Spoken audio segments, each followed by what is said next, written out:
I always believed a mother knows her child better than anyone else in the world. I believed that love, when given fully, creates goodness in return. I believed sacrifice guarantees loyalty. Those beliefs were stitched into me through years of struggle, through nights of exhaustion and mornings of hope, through raising my son Evan alone, after his father died, when Evan was just 9 years old. I worked 2 jobs, skipped meals, and smiled through a tiredness that lived in my bones, because I told myself it would all be worth it. Evan grew up strong, confident, loud. I thought that meant successful. I thought that meant kind. I was wrong, and I learned that truth the night I woke up gasping for air, my heart pounding without reason, my chest heavy with a feeling I could not explain. The house was silent, yet something inside me was screaming. I reached for my phone and saw 4 missed calls from Lena, my daughter-in-law. Lena never called late, she never disturbed. She always apologized before speaking, as if her existence itself was an inconvenience. I called back immediately. No answer. I texted. Nothing. I tried Evan. Straight to voicemail. That was the moment fear stopped whispering and started shouting. By morning, without telling anyone, I booked a flight. I packed a small bag with shaking hands and kept telling myself I was being dramatic, that mothers worry too much, that nothing was wrong. But instincts are older than logic. They are the voice of survival passed down through generations of women who learned to listen before it was too late. On the flight, memories replayed in my mind like a cruel film I could no longer pause. Lena standing quietly behind Evan at family dinners. Lena laughing softly while Evan spoke over her. Lena insisting she was fine even when her eyes looked hollow. I had noticed. I had ignored. And that realization hurt more than fear ever could. When I unlocked the front door of their house, the silence inside was not peaceful. It was abandoned. The air felt cold and stale, like days without warmth or care. The lights were off, the heat was off, even though it was winter. My footsteps echoed through rooms that should have been alive with voices and movement. In the kitchen, dishes were stacked high in the sink, crusted with dried food. A pot sat forgotten on the stove, mold creeping along its edges. A calendar hung on the wall, frozen 2 months behind, as if time itself had stopped caring.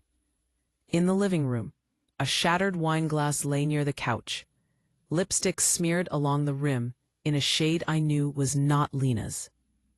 My chest tightened, but I kept moving, slowly climbing the stairs. I called Lena's name, my voice trembling, swallowed by the emptiness of the house. Then I heard it, a sound so weak it barely sounded human. A soft, broken cough coming from the bathroom. I pushed the door open and saw her lying on the cold tile floor, curled inward like a child trying to disappear. Her skin burned under my touch. Her lips were cracked and pale, her hair damp with sweat. When her eyes fluttered open, there was no surprise in them, only shame. The first words she whispered were not for help, but apology. She said she was sorry. She said she did not mean to be a burden. She said she did not want to bother anyone. My hands shook as I held her face and asked how long she had been like this. She hesitated before whispering that it had been 3, maybe 4 days. She told me Evan said she was exaggerating, that she only wanted attention, that hospitals were expensive. She told me she tried to be strong. She told me she tried to wait it out. In that moment, something inside me broke and hardened at the same time. At the hospital, everything moved quickly. Oxygen masks, IV lines. Machines beeping like accusations filling the air. Doctors spoke in serious tones, their faces carefully neutral. One of them pulled me aside and told me the truth without softness. Severe pneumonia, dehydration, malnutrition. She had been sick for a long time. When I asked what would have happened if I had arrived later, he did not hesitate. He said she might not have survived another day. I sat alone in the waiting room, my hands clenched together, staring at the floor as guilt flooded me. Then my phone buzzed. It was a notification from social media. Evan had posted a photo himself.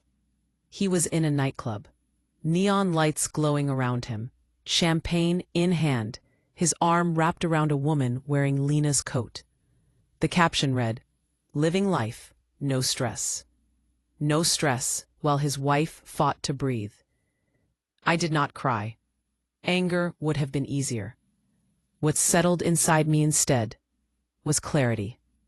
For years, I had protected my son with excuses. I told myself he was immature, not cruel. That he did not mean harm, that he would grow out of it. That night, I understood that excuses are the shelter cruelty hides behind. I made phone calls quietly, calmly. I did not scream or threaten. I simply removed everything I had given him. The house was legally mine.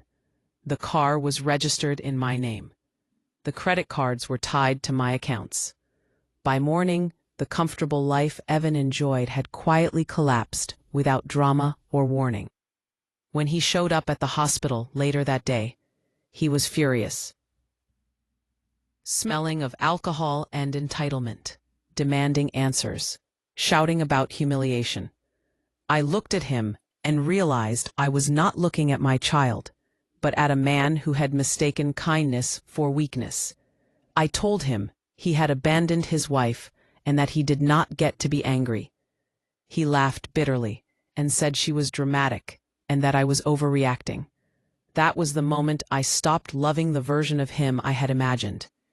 I handed him the papers, the eviction notice, the repossession documents, the legal transfer of the house to Lena. His face drained of color as he read them. When he asked if I was choosing her over him, I told him no, I was choosing what was right. Security escorted him out of the hospital. He did not look back once at the room where his wife lay connected to machines that breathed for her. Lena remained in the hospital for weeks. Recovery was slow and painful. Some days she barely spoke. Some days she cried quietly, as if even tears needed permission. I sat with her every day, holding her hand, reading to her, existing beside her without demanding strength she did not have. One afternoon, she finally spoke about love. She said she thought love meant enduring pain silently, that if she stayed quiet, he would stay kind. I told her love does not ask you to disappear, and that silence is not loyalty. When she cried, it was not loud, but deep, like grief finally loosening its grip. Months passed. Therapy sessions, physical recovery, emotional rebuilding filled her days. She learned how to breathe without apologizing. She learned how to say no without fear. She learned that surviving does not mean failing. The house became hers, truly hers, warm and peaceful. She filled it with plants, with light, with music that played softly through open windows. For the first time in years, she slept without flinching. Evan called once. His voice was a mixture of anger and desperation. Apology and blame tangled together. He spoke about stress, about alcohol, about misunderstanding. He blamed everyone but himself. I listened quietly, and then told him something I had never said before. I told him he was no longer my responsibility. Love does not mean endless forgiveness. Sometimes love means consequences. People think betrayal always comes from strangers, but sometimes it comes from the child you raised. Sometimes the bravest thing a mother can do is stop protecting the wrong person. Lena survived because someone finally listened, and I learned that